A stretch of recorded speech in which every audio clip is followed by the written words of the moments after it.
तो राहुल जी, हमारी कहानियां इतिहास से शुरू होती है। हम हर एक चीज को बिल्कुल शुरू से शुरू करते हैं। आप राम सिंह कस्वा से अलग और एक पॉलिटिशियन से अलग अपने बारे में कुछ बताइए। राहुल कस्वा के बारे में कुछ बताइए।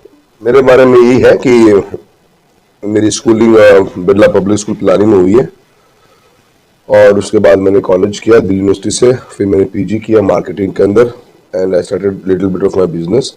तो मैंने मेरा एक बिजनेस स्टार्ट किया और उसके बाद में फादर की पॉलिटिकल एक्टिविटीज के अंदर हमेशा हेल्प करना, इलेक्शंस को मैनेज करना वो मेरा पैशन था और वो मैंने किया काफ़ी। और उसके बाद में 14 के अंदर मेरे को अपॉर्चुनिटी मिली as a member of parliament and last 10 years से as a member of parliament अपनी रिस्पॉन्सिबिलिटी को निभा रहे हैं और बड़े पैशन के साथ निभा रहे हैं और काफ़ी कुछ सीखा है लाइफ में। बहुत बड़ा एक अच्छा एक्सपोजर है और आज आपके बीच में इलेक्शन के टाइम पे हूँ। आपके विरोधी इसी बात पे तंज कसते हैं, कहते हैं कि वो बड़ी बड़ी स्कूलों में पढ़े हैं, हम सरकारी स्कूल में पढ़े हैं जी, तो हम पब्लिक से ज्यादा कनेक्टेड है। इस पर आप कहना चाहेंगे? मैं तो इसको 1960s के रेडियो मानता हूँ। क्यों नहीं पढ़े? किसी ने मना किया क्या? कौन सा ऐसा पेरेंट अपने बच्चे से सोचता है कि उसका बच्चा आगे ना बढ़े? हर यहाँ पे जो ये जो इमोशनल कहानियां सुना के लोगों के वोट लेना चाहते हैं, आप किसको चुने जा रहे हैं पता है? Member of parliament. वो सिर्फ पार्लियामेंट में जाके बोलता नहीं है, वो नेशनल इंटरनेशनल एरिना के अंदर आपकी वॉइस बनता है। और हम सब किसान कम्युनिटी से आते हैं। 36 कौम जो चूरू जिले में बैठी हुई है वो किसानी का ही काम करती है और आज से नई जनरेशन से करती आई है। किसान कम्युनिटी से बिलोंग करने वाले सभी लोग, यहाँ फैक्ट्रीज नहीं है, यहाँ कोई टूरिज्म नहीं है, यहाँ कोई माइनिंग का सिस्टम नहीं है। माइनिंग बहुत छोटी सी हमारे पास में लोड सर में पटियाला के अंदर कुछ गोपालपुरा में है। तो सब लोग किसान कम्युनिटी से हैं। किसानों ने अपनी जिंदगी में मेहनत करी, अपने बच्चों को पढ़ाया है।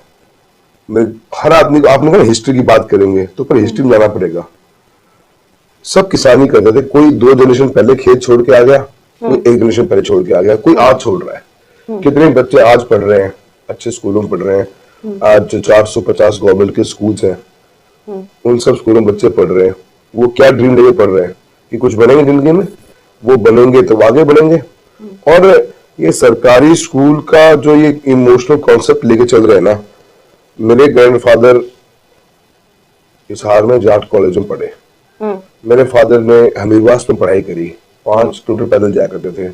और उन्होंने जो जिंदगी में कामयाबी पाई, लॉयर बने, अपना बिजनेस किया, तो उन्होंने यही चाहा कि उनके बच्चे स्कूल में पढ़े। हम पढ़े कॉलेज स्कूल्स के अंदर हॉस्टल्स में और आज हमारे बच्चे आगे बच्चे स्कूल पढ़ रहे हैं। ये जो बोलते हैं कि हम गवर्नमेंट स्कूल में पढ़े हुए हैं, तो आप तो गवर्नमेंट स्कूल में पढ़े हुए हैं और बच्चे कहाँ पढ़ रहे हैं?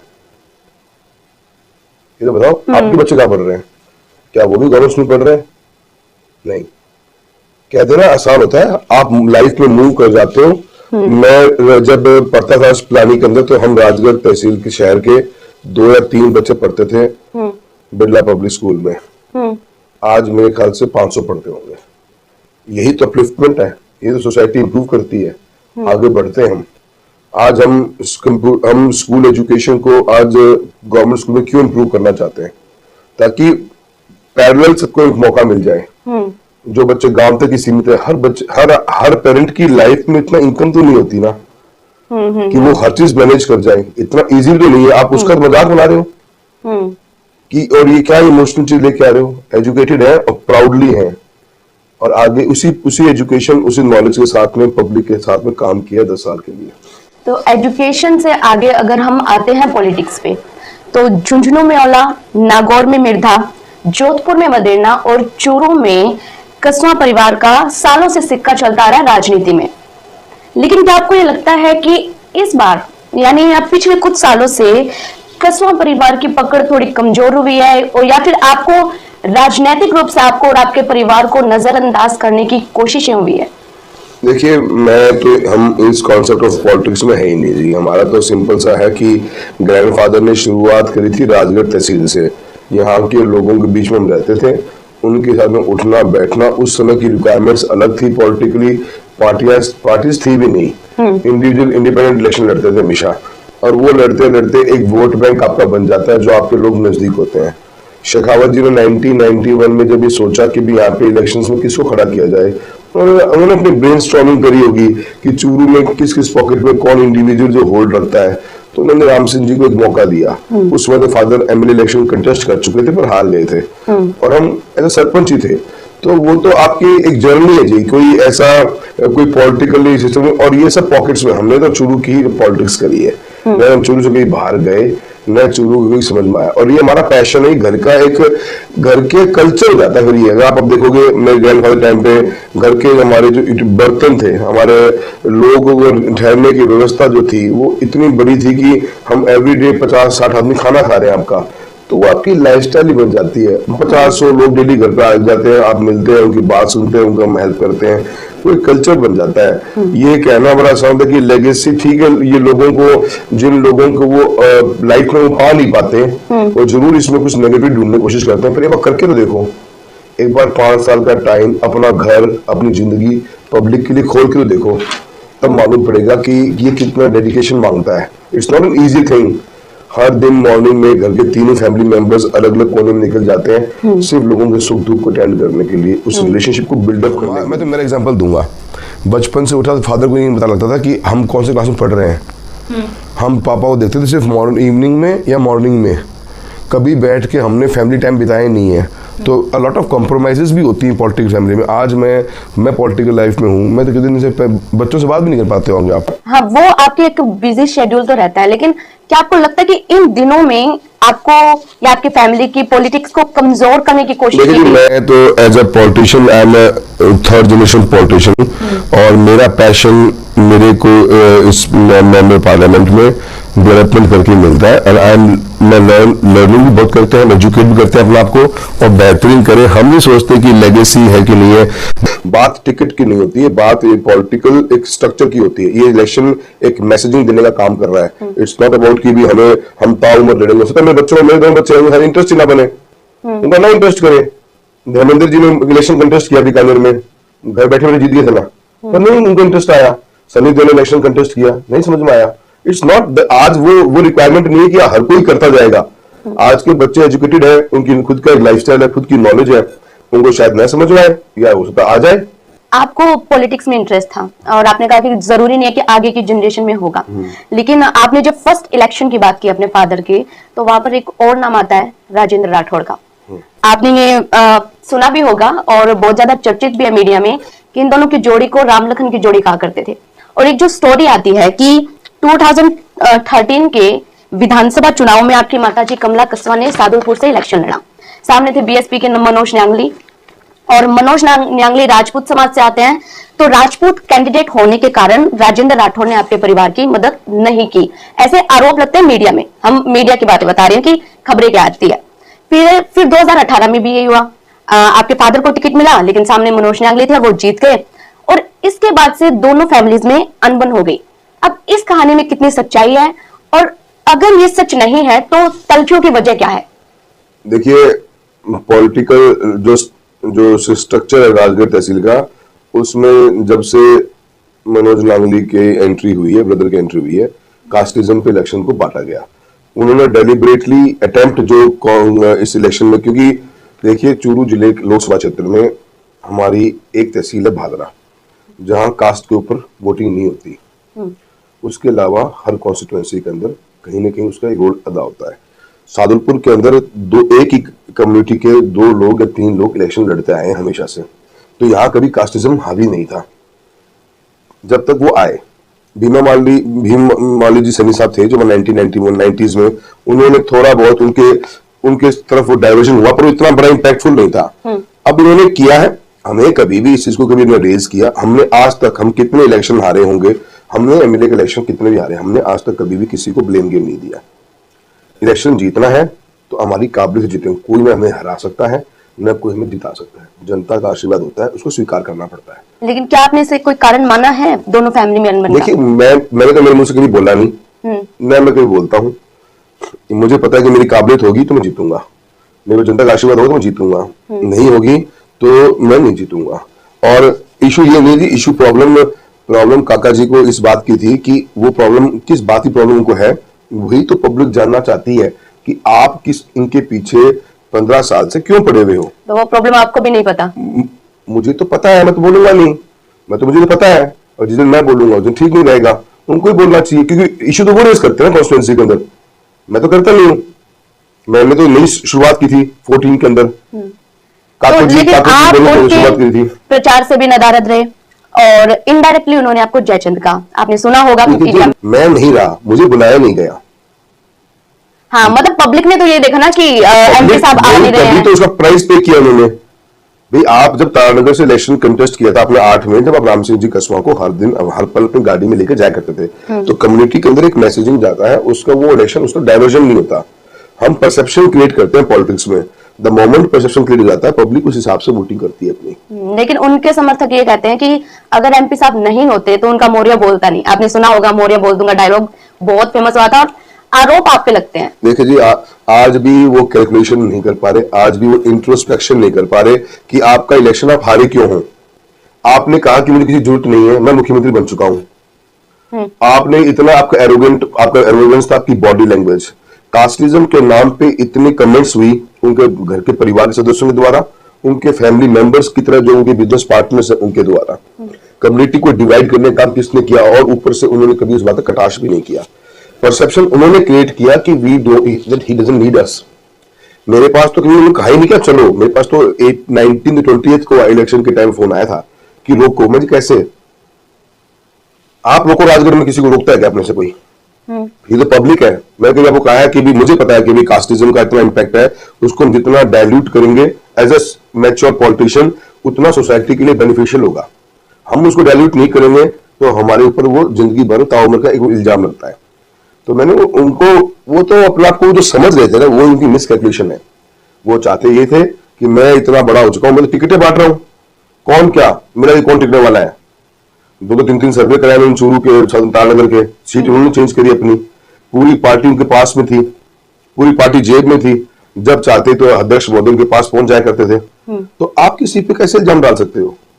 क्यों हारी, क्यों बाकी सीटें हारी? पार्टी को मंथन इस पे करना चाहिए।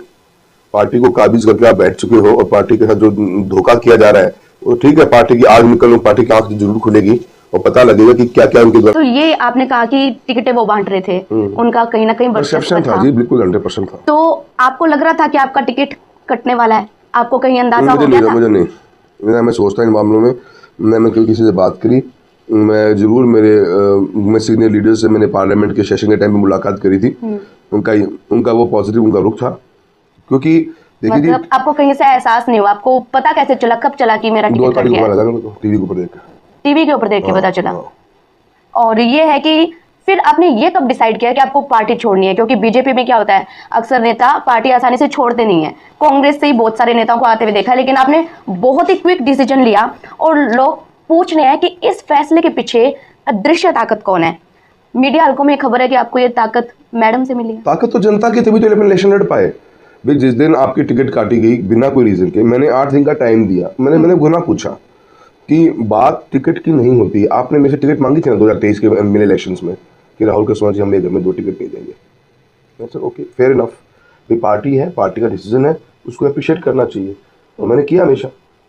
पर पार्टी जो भी कहेगी, मैंने हमेशा बात की, पहला वो मैं करूंगा, पर फिर न्याय होना चाहिए। आपने कहा कि एक घर में 2 टिकट नहीं देंगे, हमने हमारी 47 इयर्स ओल्ड हमारी एमएलए की कॉन्स्टिट्यूंसी छोड़ दी एक झटके में। अब आपने एक घर में 2 टिकट दे दी, तो ये तो कोई सिस्टम नहीं है। फिर तो आप, मैं तो देखो जी, मैं तो तभी बोलता हूँ जब अन्याय होता है। लेकिन आप बहुत लंबे समय से बीजेपी से जुड़े रहे हैं। धनखड़ साहब जो है वो भी आपका पारिवारिक संबंध है, तो आपके ऊपर ऐसा कोई फैमिली प्रेशर नहीं आया कि आप पार्टी क्यों छोड़ रहे हैं, क्यों आप कांग्रेस में जा रहे हैं? धनखड़ साहब पॉलिटिकली एक्टिव आदमी वो नहीं है। धनखड़ साहब एक कॉन्स्टिट्यूशनल पोस्ट पे बैठे हुए, संवैधानिक पद पर है। मतलब कोई किसी ने आपको रोकने की कोशिश नहीं की? क्यों, किस लिए? किसी पार्टी से भी कोई फोन नहीं आया? मेरे लिए जी प्रायोरिटी हमारी फैमिली है। फैमिली जो हमारी हमने 33 साल में बनाई हमारी, ये हमारा जनता का जो प्यार है, उनकी भावनाओं के अनुरूप मैंने 8 तारीख में यहाँ पे आया था, तब मैंने मेरा फैसला लिया था। और वो फैसला मैंने इसी बात के लिए लिया था कि एक व्यक्ति डिसाइड नहीं कर सकता प्रजातंत्र में कौन इलेक्शन लड़ेगा, कौन नहीं लड़ेगा, कौन जीतेगा, कौन नहीं हारेगा। मैं सिर्फ इस थॉट के लिए लड़ रहा हूँ। मैं मेंबर ऑफ पार्लियामेंट के इलेक्शन का एमपी बनना न बनना, उससे बड़ी चीज़ ये है कि पब्लिक एट लार्ज में प्रजातंत्र खूबसूरत है, उस खूबसूरती मेंटेन रहनी चाहिए। जनता फैसला करेगी, काको फैसला को कर सकता है। तो आपने कहा जनता फैसला करेगी। लंबा रिश्ता रहा आपका बीजेपी से, और बहुत सारे कार्यकर्ता है जो पार्टी से ज्यादा राहुल कसवा को मानते हैं बीजेपी में। आपके कार्यकर्ताओं की तरफ से ये सवाल आया है, तो मैंने स्पेशल आपसे ये पूछा है कि अब आप तो कांग्रेस में आ गए, वो कंफ्यूज है कि वो क्या करें, कैसे आप अपने भरोसेमंद और पुराने कार्यकर्ताओं को जोड़े रखेंगे? देखिए जी, जो मेरे कार्यकर्ता, देखो जी, ये हमारा बहुत बड़ा परिवार है। देखो, कुछ लोग पार्टी लाइन पे चलते हैं, हमने आज तक न किसी को ज्वाइन करवाया, न किसी को तुड़वाया। हमने इस तरह की पॉलिटिक्स में सोचते भी नहीं है। जिसका जैसा मन होता है, और मेरे लिए हमने पॉलिटिक्स में क्या है, हमने मेंबर ऑफ पार्लियामेंट की पॉलिटिक्स करी है। वो इतनी बड़ा एरिया है और विक्ट्री मार्जिन इतना ह्यूज है कि आप डिफ्रेंशिएट कैसे करो कि बीजेपी कौन है, कांग्रेस कौन है। मैं 72,000 की लीड लेके आया भादरा में। अब 72,000 आप लीड समझते हैं ना, 80% के करीब वोटिंग पड़ जाती है। कैसे आप डिफ्रेंशिएट करोगे कि आप बीजेपी हो कि आप कांग्रेस हो? तो हमने सबके साथ रिलेशनशिप बिल्डअप करी है। मेरी नौहर में 65,000 की लीड थी, सुजानगढ़ में मेरी 47,000 लीड थी, सिद्धार्थ में 50,000 की लीड थी। तो 50,000 की लीड पे मेरी लीड थी पिछले इलेक्शन में। उससे पहले बीजेपी वहां से हारी थी 22,000 वोटों से। तो 70,000 वोट बैंक ट्रांसफर हो गया। तो किसको बीजेपी मानोगे आप, किसको कांग्रेस मानोगे, आप बताओ। चलो, तो आपका ये कहना है कि वो सिर्फ राहुल कसवा को देखें? नहीं, वो यस, पॉलिटिक्स में पहली प्रायोरिटी है। मैं ये मानता हूँ, मैं तो आज ही मानता हूँ, मैं आई माइट बी रॉन्ग, मैं ये मानता हूँ कि इंडिविजुअल मैटर्स। पार्टियां बड़ी हैं, 40 सालों से हैं, और लिटरली ये बहुत क्वेश्चन आया है कि मैडम हम कहाँ जाएं, सर से पूछिए आप हमारे साथ रहिए, कहीं देखिए, हमारे साथ रहिए। हमारा तो ये मानना है कि पार्टियां बड़ी होती हैं, पर पार्टियों से बड़ी इंसानियत भी होती है। हम आज, मैं किसी को, चलो आप मुझे बताओ आप क्या मैसेज देना चाहते हो। मैं आज घर बैठ गया हूँ, मैं एमपी बन गया, मैं अगर पार्टी की लाइन पे कहूँगा आप बीजेपी के हो, तो जब बीजेपी से बात कर लो। मान लो मैं एरोगेंट हो गया था, को क्या कोई भी पॉलिटिशियन कल एरोगेंट हो जाएगा कि पार्टी टिकट तो लेके आनी है, टिकट तो लेके आनी है, फिर तो अपना अपना वोट दे दोगे। अगर हम इतना इतना लुक्रेटिव बना देंगे इसको, फिर तो पॉलिटिशियन तो बिल्कुल ही काम नहीं करना बंद कर देंगे।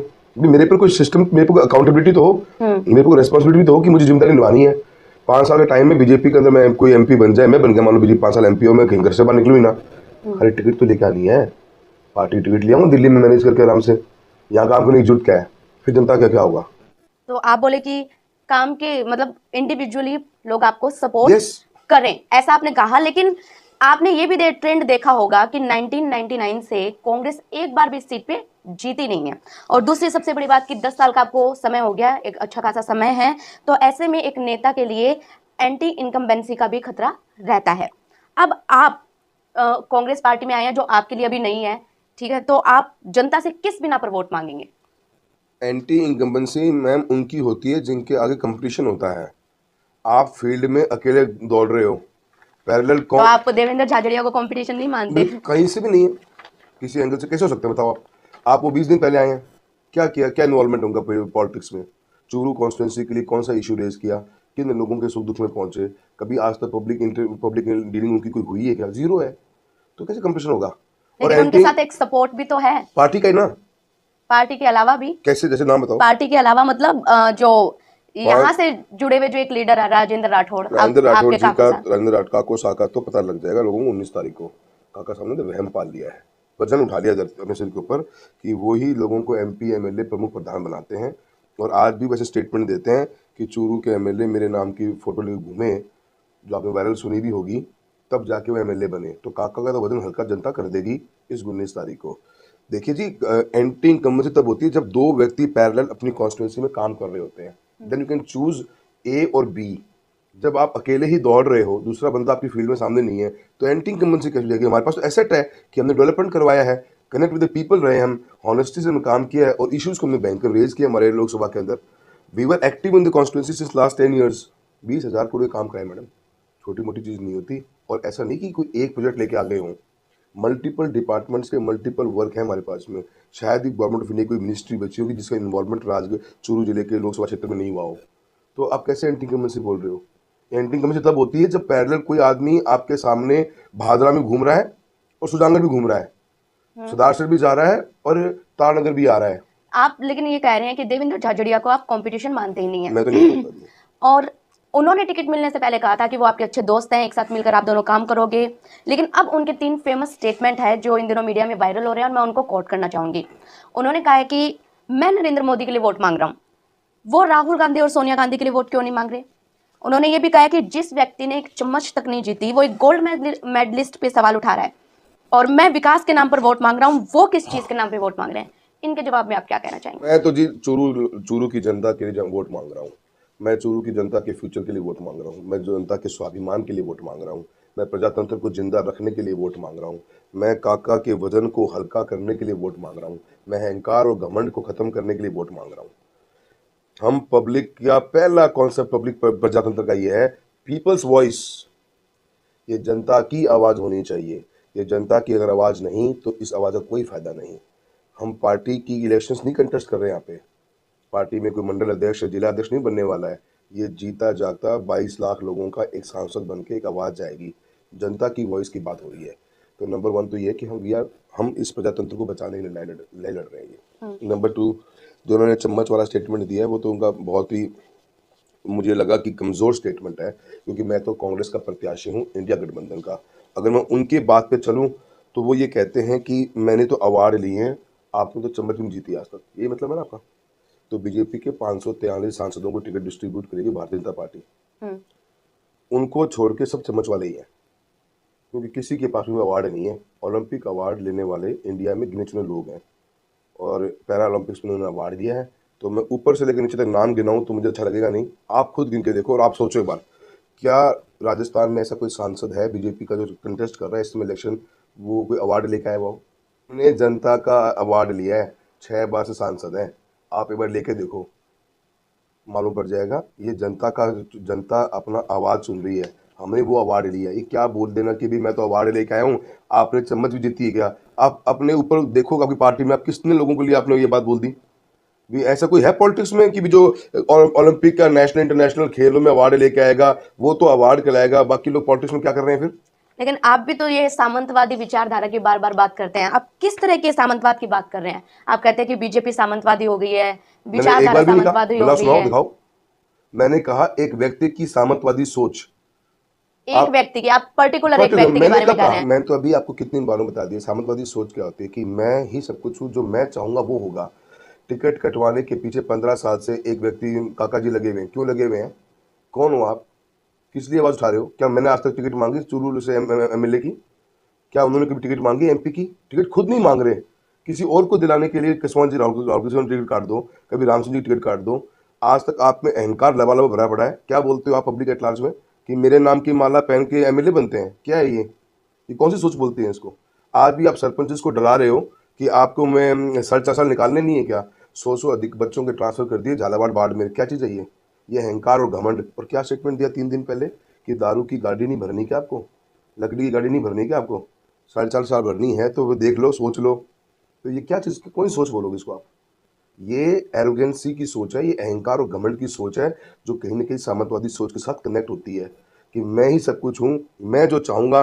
कौन कहाँ बोलेगा, कौन कहाँ बैठेगा, पार्टी के अंदर कौन क्या पद बैठेगा, आपने अपना परसेप्शन क्रिएट किया। और मैडम मैं नहीं बोलता ये, आप कॉन्स्टिट्यूंसी में बैठो, कितने नेताओं को जीवन खत्म कर दिया उन्होंने पॉलिटिकली। हमने तो आवाज़ उठाई है और मैं बिल्कुल भी गलत नहीं हूँ, 100% सही हूँ। और आज तक जाति के बारे में बात नहीं करी। ये हर दिन बोलते हैं, इनको बोलना पड़ता खुद को कि क्या हमारा उम्मीदवार इस जाति का नहीं है क्या? से भी हम क्वेश्चन पूछेंगे, पर हम आपसे ये पूछ लेते हैं, आप काफ़ी कॉन्फिडेंट भी है और आप पहले एमपी रह चुके हैं। 2024 में अगर आप जीत जाते हैं तो आपका विजन क्या होगा और चूरू जिले को क्या मिलेगा? देखिए मैंने राहुल कस्वां को तीसरा मौका दे। राहुल कस्वां ने तो कोशिश यही करी है, मैंने पहले भी बताया कि चूरू लोकसभा क्षेत्र के अंदर हम भारत सरकार के हर मिनिस्ट्री की बेहतरीन योजना लेके आते हैं। हम हर डिपार्टमेंट को अपलिफ्ट करते हैं। हम किसी भी एक मंत्रालय पे फोकस नहीं होते। हम रेलवे में भी काम कर रहे हैं, तो रेलवे के अंदर हमने, जब मैं एमपी बना था, जब यहाँ पे 3 सेक्शन ऐसे थे जो मीटर गेज से ब्रॉड गेज कन्वर्जन नहीं हुआ था। सादुलपुर से हनुमानगढ़, रतनगढ़ से सरदार शहर और चूरू से सीकर, तीनों का ब्रॉड गेज कन्वर्जन कंप्लीट करवाया। पूरे ट्रैक का इलेक्ट्रिफिकेशन करवाया, 29 नई ट्रेनें चलवाई, 5 स्टेशन हमारे अमृत भारत स्टेशन में आ गए हैं। आज हम उस लेवल पे आ गए हैं कि हम डबलिंग पे आ गए हैं। आज रतनगढ़ से चूरू, चूरू से सादुलपुर डबलिंग हो रही है 1000 करोड़ की लागत से। ये हमारा स्टेशन के ऊपर वर्क हो रहा है। अब हमारा नेक्स्ट इसी में कनेक्टिविटी होगी। अभी हमने सादुलपुर हनुमानगढ़ के ट्रैक से सादुलपुर रेवाड़ी ट्रैक का एक बाईपास लूप बनवाया है रेलवे का, ताकि ट्रेन को यहाँ आना नहीं पड़े। डेवलपमेंट एक ऑनगोइंग प्रोसेस है। तो रेलवे के सेक्शन में हमारे पास में 5 चीज़ें ऐसी और भी होंगी जो इसको हम आगे परस्यू करेंगे। डबलिंग और आगे बढ़ानी है हमको। हमारे को अपना न्यू ट्रैक्स का हमने सर्वे करवाए। हमारे क्षेत्र में बहुत से ट्रेन की न्यू ट्रेन लाइंस की डिमांड रहती है। एज अ सांसद हमने 6 सर्वे करवाए। अभी हाल ही में हमने एक नए सर्वे में नाम डलवाया। हमारा मंत्री महोदय ने रिंगस से लेकर खाटू श्याम जी के सर्वे की बात करी। हमने खाटू श्याम जी से लेकर सालासर से सुजानगढ़ को भी जोड़ने का काम कर दिया। करीब 1.5-2 करोड़ रुपए की लागत से डीपीआर का काम सैंक्शन भी हो चुका है। तो उस काम को पकड़ेंगे। न्यू सर्वेस करवा रहे हैं। हमने 6 सर्वे करवाए। सादुलपुर, तारानगर, सरदार शहर, गजसिंहपुर, सरदार शहर, नौहर, सरसा, रतनगढ़, सुजानगढ़, उदयपुर वाटी, सीकर, नोखा का सर्वे। हमने मल्टीपल सर्वेस करवाए। पर गवर्नमेंट ऑफ इंडिया की एक पॉलिसी है ROI, रिटर्न ऑन इन्वेस्टमेंट कितना आएगा उसके बिहाफ पे इन्वेस्टमेंट करते हैं। इसलिए राजस्थान इतने सालों से महरूम रहा है न्यू रेलवे लाइंस के मामले में, क्योंकि हमारे पास में माल भाड़ा नहीं है, इसलिए हमारा रेवेन्यू नहीं जनरेट हो पाता। ये हमारा रेलवेज पे, हाईवेज पे हम 3 हाईवेज बना चुके हैं। एक नया राष्ट्रीय राजमार्ग हमने सैंक्शन करवा दिया। एक ही हुआ मैडम पूरे राजस्थान में 5 साल में। NH 703 एक ही नेशनल हाईवे नोटिफाइड हुआ है। अब उसको बिल्डअप कराएंगे। चूरू का बाईपास होगा, तारानगर का बाईपास होगा, सावा का बाईपास होगा, नौहर का बाईपास होगा, और वो बेस्ट वे में हम हाईवे के रूप में उसको आगे बढ़ाएंगे। 2 DPR बना रहे हैं। सादुलपुर के रिंग रोड और चूरू का रिंग रोड, दोनों की DPR इन प्रोसेस है, उसको परस्यू करवाएंगे। हम इलेक्ट्रिसिटी जो डिपार्टमेंट हमारा है उसको मजबूत करने के लिए हमने गवर्नमेंट ऑफ इंडिया की RDSS स्कीम में 300-350 करोड़ रुपए की इन्वेस्टमेंट करवाई है, ताकि हमारा जो ढांचा है बिजली का वो और मजबूत हो जाए। रोज़ किसानों की मोटरें जलती हैं, रोज़ ट्रिपिंग होती है, सिंगल फेज की लाइन चलती है 6 घंटे के बाद में, बच्चे पढ़ नहीं पाते अपने ढानियों में बैठे हुए। उसके लिए हमने 300 करोड़ रुपए का इन्वेस्टमेंट करवाया है, जहाँ लाइन सेपरेट होंगी, फीडर अलग अलग होंगे और नए GSS बनेंगे। इसके ऊपर और इन्वेस्टमेंट करवाएंगे ताकि इलेक्ट्रिसिटी हमारी 15 साल तक के लिए मजबूती से खड़ी रहे। उस ढांचे को मजबूती प्रदान करेंगे। स्कूल एजुकेशन में हम इलेक्ट्रिसिटी दे चुके हैं, कंप्यूटर्स दे चुके हैं, इंटरनेट दे चुके हैं। अब हम स्मार्ट क्लासरूम्स पाएंगे जहाँ बच्चों के एजुकेशन में स्कूल में बैठे व्यक्ति को मौका मिले। हर फील्ड के अंदर कुछ ना कुछ करेंगे। हमने इकोनॉमिकल एक्टिविटी के अंदर हमने झींगा मछली पालन को बहुत बड़ा प्रोत्साहन दिया है। हमने अपलिफ्ट करने की कोशिश करी। 2.5 करोड़ रुपए की लागत से हमारी लैब तैयार हो गई है चांदकोठी कृषि विज्ञान केंद्र में।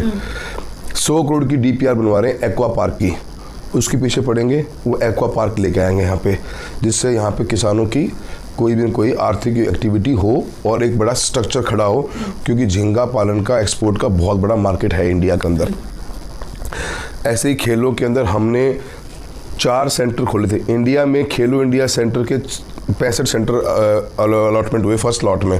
चूरू के लिए हम 4 लेके आए, उसके बाद हम 3 और लेके आ गए। 7 सेंटर हमारे पास आज हैं और हमारा ट्रैक बन चुका है। हम बच्चों के लिए गाँव के अंदर हर पंचायत हेडक्वार्टर पे 12वीं के स्कूल के साथ में हमने 400 मीटर का एक ट्रैक बनाने का काम किया है। चाहे वो MP को फंड से हो, चाहे MLA फंड से हो और नरेगा से हो, उसको हम 100% पे लेके जाएंगे। तो दे आर मल्टीपल थिंग्स जो हम करने की कोशिश कर रहे हैं। हमारे 3 ROBs बन गए हैं सेतु बंधन में। पूरे राजस्थान में 14 सेक्शन में। मैडम ये तो कह देते हैं झटके में कि बीजेपी की गवर्नमेंट थी, बीजेपी का राज था, इसलिए अपने काम करवा लिया। पूरे राजस्थान में ROBs बनाने का जो प्रोग्राम था सेतु बंधन, 14 सेंक्शन हुए। अकेले चूरू में 3 लेके आए हैं, तो 25 MP थे, 75 ले आते। कौन मना कर रहा है? तो ऐसा नहीं होता। और चूरू के अंदर 2 ROBs हैं। पूनिया कॉलोनी में बना रहे हैं सेतु बंधन से, अगरसर नगर बना रहे हैं रेलवे और स्टेट की पार्टनरशिप से 90 करोड़ का बना रहे हैं। काकोसा से तो आज तक एक पुल बना है, वो तोड़ना पड़ेगा। एक भी बिग टिकट प्रोजेक्ट दिखा दें काकोसा की क्या बनाया आज तक। डेवलपमेंट हमारा पैशन है, यहाँ से करते हैं। तो एक एक चीज़ टिप्स पे रहती है कि कौन से डिपार्टमेंट से क्या लेके आना, कैसे काम होगा। स्कीम्स लॉन्च नहीं होती उससे पहले मेरी पूरी टीम की नज़र पे होती है कि इस स्कीम से पैसा कैसे लेके आना है। पहले लॉट में इंडिया के अंदर जब स्कीम आई थी कि हम मेडिकल कॉलेजेस बनाएंगे पूरी कंट्री की डिस्ट्रिक्ट हेडक्वार्टर्स पे, पहले लॉट में राजस्थान को 5 मिले थे, नाम चूरू का एक पे था। पिछले बजट में अनाउंसमेंट हुई थी कि नर्सिंग कॉलेज भी 7 बनाएंगे। पहली लिस्ट में नाम आए 10 या 11 के, उसमें नाम चूरू का टॉप पे है। आयुष हॉस्पिटल लेके आए, काकोसा ने बनवा दिया शहर के अंदर उस कोने में जाके जहाँ पे आज तक कोई जा नहीं पा रहा। तो उन लोगों का डेवलपमेंट एजेंडा नहीं है। विजन की बात करते हो, कभी हमारे से डिबेट कर लो, किसके पास क्या विजन है पता लग जाएगा। ये तो सिर्फ लोगों को घुमाना, जातियों में बांटना, तेरी मेरी करना और एरोगेंसी, अहंकार और घमंड में भरे हुए हैं। आज कितने गवर्नमेंट के स्टाफ को ये लोग डरा रहे हैं, तुम्हारा ट्रांसफ़र करा दूंगा, तुम्हारा ये करवा दूंगा। ये इनकी पॉलिटिक्स जो आज के यूथ को नहीं चाहिए। तो अलग अलग डिपार्टमेंट्स की आपने बात करी, और हम एक आखिरी सवाल, क्योंकि मैं तारानगर से हूँ और जब भी रेलवे का नाम आता है तारानगर वालों की एक नाराज़गी रहती है कि उनके यहाँ ट्रेन नहीं आई। आपने पार्लियामेंट में, हमने आपका स्पीच सुना था पार्लियामेंट में 2022 और 23 के फाइनेंशियल ईयर का, जिसमें आपने कहा कि आपने सर्वे करवाया है और रिपोर्ट में जो ROI है वो नेगेटिव आई है। इस वजह से यहाँ रेलवे ट्रैक अप्रूव नहीं हो पा रहा। तो हम क्या तारानगर वाले ये मान लें कि हमें रेलवे की उम्मीद ही नहीं रखनी चाहिए, हमारे यहाँ कभी ट्रेन आएगी नहीं? देखिए मैडम, होता क्या है कि गवर्नमेंट ये प्रोजेक्ट्स इतने हाई, ये ऐसे प्रोजेक्ट्स हैं जो हाई वैल्यू के हैं। आज मैं तारानगर से रेलवे लाइन को क्रॉस कराता हूँ तो मुझे 2 चीज़ समझ में आती है, या तो मैं कहीं नॉर्थ साउथ जुड़ूँ या मैं ईस्ट वेस्ट जुड़ूँ। हर प्रोजेक्ट में कम से कम भी मुझे 300 किलोमीटर जाना पड़ेगा। अदरवाइज होगा क्या कि रतनगढ़ सरदार शाह का हमारा रेलवे लाइन तो है पर वो डेड एंड लाइन है। आप आगे जा नहीं सकते। मैं चूरू से तारानगर जोड़ दूं या राजगढ़ से तारानगर जोड़ दूं, उससे होगा क्या? तो ट्रेन को कहीं कहीं पास तो करना पड़ेगा ना। बिल्कुल लंबे रूट पे जाए, तो लंबे रूट पे जब जाएगी ट्रेन तो कम से कम भी 7-8 हज़ार करोड़ का प्रोजेक्ट बन जाता है। अभी आप देखिए रतनगढ़ से चूरू में हम डबलिंग कर रहे हैं, 45 किलोमीटर है, 480 करोड़ का कॉन्ट्रैक्ट है। मतलब कि 10 से 12 करोड़ पे पर किलोमीटर लैंड होने के बावजूद भी कंस्ट्रक्शन की कॉस्ट आ रही है। तो रेलवे के अंदर जब हम ये इन्वेस्टमेंट करते हैं, ये गवर्नमेंट ऑफ इंडिया को अपना प्लान चेंज करना पड़ेगा कि भी हम हर तहसील हेडक्वार्टर को जोड़ेंगे, ये ROI के कॉन्सेप्ट के ऊपर चलेंगे तो कभी भी हमारे को फिर तो हम कहाँ से लेके आए माल भाड़ा? हमारे पास तो माल भाड़ा है नहीं, यहाँ पे माइनिंग नहीं है ना, यहाँ पे कोई खदान है कोई ऐसी एकदम बड़ा कि जहाँ से रेवेन्यू जनरेट हो जाए। उड़ीसा में, छत्तीसगढ़ में रेवेन्यू कैसे जनरेट होता है कि वहाँ पे और आयरन की माइनिंग है, कोल की माइनिंग है, तो ट्रेन के ट्रेन रैक भर जाते हैं। तो वो यहाँ पे है नहीं। ये गवर्नमेंट ऑफ इंडिया की पॉलिसी लेवल मैटर है। As a member of parliament हम खाली पुश कर, और आप देखेंगे मेरी जितनी भी स्पीच सुनेंगे आप पार्लियामेंट में बोली हुई, मैंने कहा कि आज़ादी के बाद में गवर्नमेंट ऑफ इंडिया को वायबिलिटी गैप फंडिंग, जैसे उड़े देश का आम नागरिक एक स्कीम आई, क्या था उसमें कि हम छोटे छोटे एयरपोर्ट्स को जोड़ रहे थे और गवर्नमेंट ऑफ इंडिया उसमें पैसा दे रही थी। जो गैप आ रहा था कि भी मान लो टिकट 5,000 रुपये की आएगी तो 2,000 गवर्नमेंट ऑफ इंडिया देगी, 3,000 पैसेंजर देगा। तो ऐसे ही गवर्नमेंट ऑफ इंडिया इन प्रोजेक्ट्स के लिए पैसा एडिशनल दे बजट्स में से, जहाँ पे तहसील जुड़ सकें।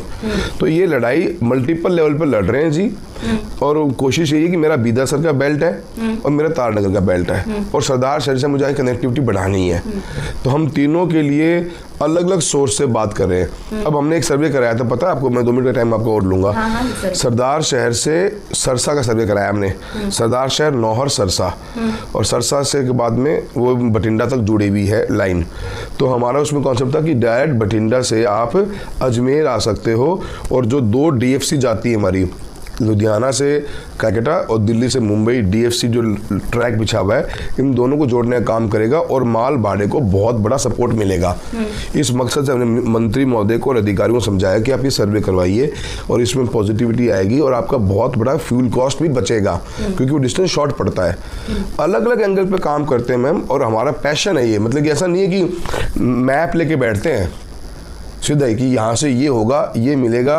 और ये जो मैंने NH 703 बताया ना आपको, ये बहुत बड़ी हार्डवर्क का नतीजा है। और मैं बता देता हूँ, आज की तारीख में चूरू जिले के अंदर जो बेहतरीन हाईवे हमारा है वो NH 52 है, जिसमें 18,000 ट्रक्स पर डे चलते हैं, जो हरियाणा बॉर्डर से जाता है सालासर तक।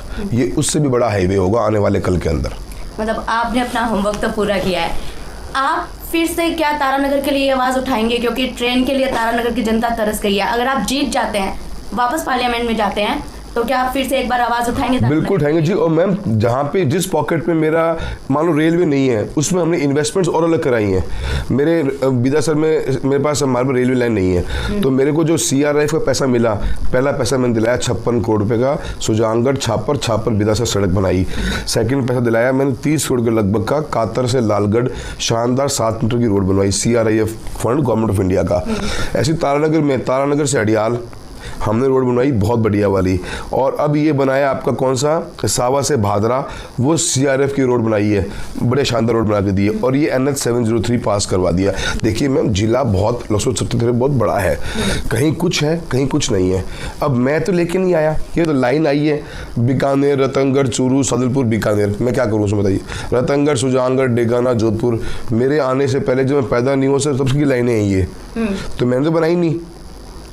हाँ, बस जनता की अपने MP से उम्मीद यही रहती है कि वो उनकी आवाज उठाए। देखिए शिकायत उम्मीद तारानगर वाले वापस मैं तारानगर की जनता की फीलिंग समझता हूँ, पर मेरे से शिकायत तब होनी चाहिए ज़्यादा कि ये तो मैंने इशू रेज ना किया हो, A, B राजस्थान में कहीं और लाइन जुड़ गई हो और हम रह गए हों। आपका भाई हमेशा एक सांसद के रूप में कोशिश यही करेगा कि अपन नंबर 1 अपन होंगे हर चीज़ में। आप बेफिक्र रहिए। आपके मार्फत से कहना चाहता हूँ, अगर गवर्नमेंट ऑफ इंडिया ने अपनी पॉलिसी चेंज करी, कहीं पर भी गुंजाइश बैठी, तो तारानगर और मेरे बिदासर के क्षेत्र को टॉप मोस्ट प्रायोरिटी पे हम जोड़ेंगे और सरदार शहर की कनेक्टिविटी को आगे बढ़ाने का काम करेंगे।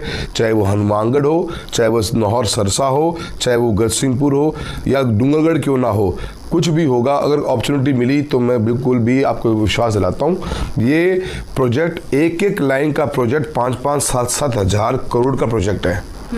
ये छोटे प्रोजेक्ट नहीं है कि कोई 2-2.5 करोड़ में बनने वाले MP कोटे से बनने वाले प्रोजेक्ट हैं। इसमें बजट अनाउंसमेंट होती है और गवर्नमेंट ऑफ इंडिया का इसमें अपना स्टैंड लेना पड़ता है। घोषणा करी थी ना हमारे प्रत्याशी महोदय ने, कोई जवाब दे पाया क्या? मन से बोले थे, पता होना पड़ता है बात का। वो तो बोल गए थे कि सुजानगढ़ में भी रेलवे लाइन चाहिए, रतनगढ़ में भी रेलवे लाइन चाहिए। नहीं समझ में आता लोगों के भाई, बहुत हार्डवर्क और मेहनत करके चीज़ों को समझा है, पढ़ा है, लिखा है, महसूस किया है, फिर अधिकारियों से बात करी है और फिर उस लेवल पर पहुँचे हैं जहाँ के अंदर आज पब्लिक एट लार्ज के अंदर हमने किसी भी सब्जेक्ट को अनटच नहीं है, छोड़ा नहीं है। As a member of parliament किसी न किसी प्लेटफॉर्म पर रेज किया है।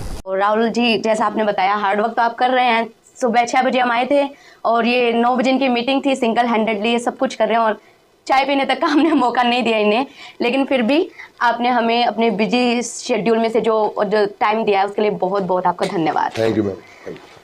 तो समझने ही नहीं देती सियासत हमको सच्चाई, कभी चेहरा नहीं मिलता तो कभी दर्पण नहीं मिलता, लेकिन आईने जैसे साफ जवाब राहुल कसवा ने हमें दिए हैं।